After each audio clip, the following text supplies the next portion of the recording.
আসসালামু আলাইকুম গায়েস, এই দেখেন আমাদের ভাদা ইউনিয়নের সজীব বাজার রোড। দেখেন কত সুন্দর রাস্তা। দেখছেন, এগুলো রাস্তা চোখে পড়ে না। ভালো ভালো রাস্তা চোখে পড়ে। দেখেন, আপনি ভিডিওটা যারা যারা পাইবেন তারা তারা শেয়ার করে দেন, উন্নতি যদি হয়। পানি, এই দেখো ব্রিজ, হাইব্রিড ব্রিজ।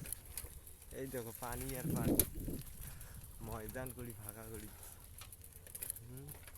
কি ঝাঁকি, ঝাঁকির জন্য থাকা যাবে। দেখেন পুরো রাস্তা কি এই সুন্দর। দেখেন গায়েস, আমাদের সরকার ঠিক আছে খালি ভালো ভালো রাস্তা যেগুলো সেগুলো ভাঙ্গিয়ে ভালো করে দেয়, পরিবর্তন করতেছে।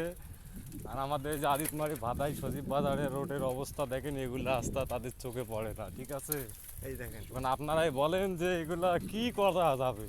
আপনারা শেয়ার করে ফরিউতে উঠিয়ে দেওয়ার চেষ্টা করেন যেন আমাদের রাস্তার কাজটা উন্নত হয় ভালোভাবে। ঠিক আছে, যা চলাফেরা খুব কষ্ট হইতাছে। এমনও আছে গাড়ি ঘোড়া একবারে ডাইরেক্ট নদীর মধ্যে চলে যায়। দেখেন দুই সাইডেই পানি। আর এইটা দেখেন কাঁচা। ওই সুন্দরবন রাস্তাটার অবস্থা আমাদের যাওয়া চলে না। আমরা সেই অনেক দূর থেকে আসলাম, আমরা রাস্তা পরিবর্তন করতেছি।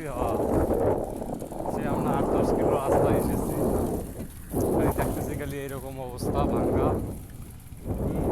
রাস্তার কোনো পরিবর্তন নাই। এই দেখেন আমাদের সাইকেল এখন ধোলাবাড়ি যাইতে ধরছিল। তাই কইতেছি গাইস, সবাই ভিডিওটা শেয়ার করে হ্যাঁ একটু সরকারের কাছে যাওয়ার সুযোগ করে দেন। আবেদন করে দেন যেন কাজটা হয়ে যায়। ধন্যবাদ।